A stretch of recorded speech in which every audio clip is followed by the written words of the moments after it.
Greetings and welcome back to another episode in our series of 1,000 Evidences for the Church of Jesus Christ of Latter-day Saints. In this one, number 233, we'll be talking about the temple in Bible prophecy. The Church of Jesus Christ of Latter-day Saints teaches that the Lord has always expected his people to build temples during all ages, including the New Testament and modern times.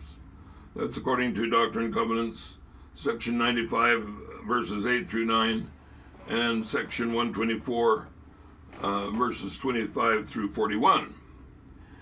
The temple ordinances have always been regarded as too sacred to be openly discussed. For this reason, it should not be strange that the references to New Testament temple worship are indirect and vague. Even so, their true meaning filters through for the observant reader. For example, Paul refers to baptism for the dead, one of the sacred temple ordinances practiced by Latter-day Saints. That's found in 1 Corinthians chapter 15, verse 29. It is very likely that in his 40-day ministry, the risen Christ explained the vital saving ordinances of the temple. What else would he have talked about? The Bible clearly teaches that the temple ceremonies are of a higher law that will be conducted after the crucifixion. It tells of Peter and John visiting the temple at the hour of prayer. That's in Acts chapter 3, verses 1 through 3. It also tells of Paul purifying himself before entering the temple. That's in Acts chapter 21, verse 26. Also, see Luke chapter 24, verse 53, and Acts chapter 2, verse 24 and 46. Also, chapter 5, verse 20, and chapter 22, verses 17 and 18. Peter reminded the saints that they had been given all things that pertain to life and godliness, whereby are given unto us exceeding great and precious promises, that by these you might be partakers of the divine nature. That's in 2 Peter chapter 1, verse 3 through 4. Paul spoke of obtaining a crown of righteousness. That's in 2 Timothy chapter 4, verse 8. And of the saints becoming heirs of God and joint heirs with Christ. That's Romans chapter 8, verse 17. And John wrote of the faithful becoming kings and priests unto God to reign on the earth. That's in Revelation chapter 1, verse 6, and chapter 5, verse 10. In the church, we recognize these as matters pertaining to the higher ordinances of the gospel that are administered in the temple. Let's see, Robert J. Matthews, in A Sure Foundation, Deseret book, 1988, pages 110 and 111. Those who come out of the great tribulation will be arrayed in white robes and will serve God night and day in his temple. That's in Revelation chapter 7, verse 9, and verses 13 through 17. Note that some have assumed that John the Revelator was describing a spiritual temple in heaven. However, this cannot be a symbolic temple, since there's no night in heaven. Furthermore, the description given cannot be interpreted as that of an Israelite temple, the kind of temple used in ancient times.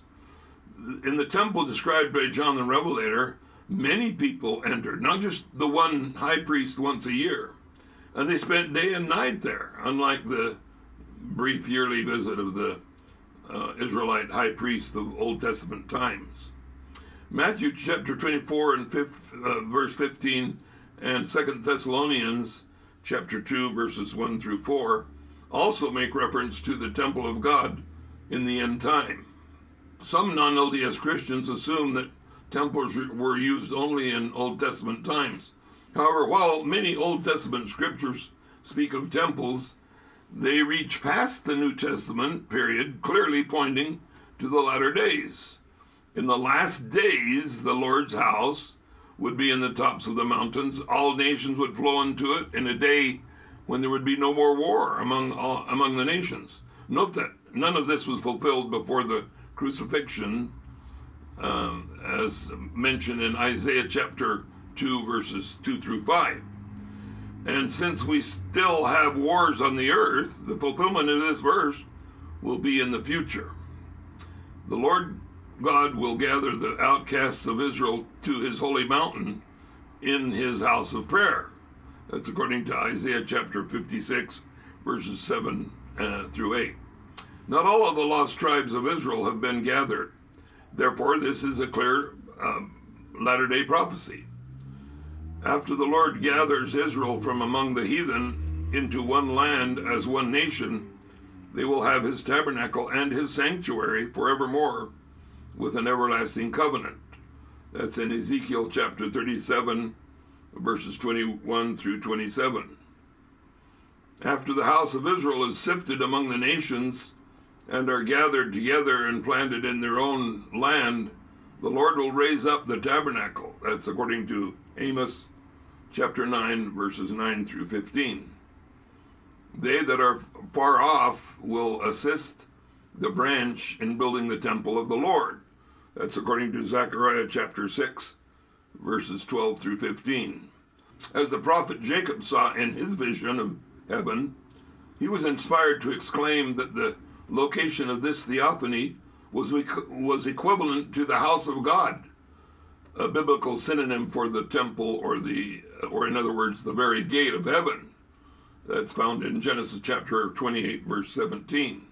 Obviously, anyone wishing to enter any sanctuary, structure, or realm must pass through the gate. Thus, according to Jacob, the gate of heaven is the temple, or the house of God. No other Christian church has provided temples through which its members may enter heaven. At his second coming, the Lord will suddenly come to his temple and be like a refiner's fire. That's according to Malachi chapter 3, verses 1 through 3. What other church has a temple for the Lord to fulfill his prophecy at the second coming? Some of the writers of the Old Testament make oblique references to the upper chambers, as in 1 Chronicles chapter 28, verse 11, 2 Chronicles chapter 3, verse 9, Ezekiel 42, verse 5, or to a higher court, as in Jeremiah chapter 36, verse 10. Obviously, they were sacred enclosures, but their purpose is not revealed to the lay readers. It is certain that they were not for the performance of lower Mosaic rites, which were fully described in the Bible as being conducted in the lower chambers and in the courtyard by the priests of the tribe of Levi. Furthermore, the priests of Levi were only to enter the temple on rare occasions and only for short periods of time. The Bible clearly teaches that anyone who has clean hands and a pure heart can stand in the holy place. That's found in Psalm chapter 24, verses 3 through 4. They would be all those who were to stand in the house of the Lord and to lift up their hands in the sanctuary. That's in Psalm 134, verses 1 and 2. Thanks for watching, and remember the advice in medical health centers. Call, don't fall. Apply this to your research for truth. Call on the God of all ages who presented the world with the mead of the depth of sacred doctrines.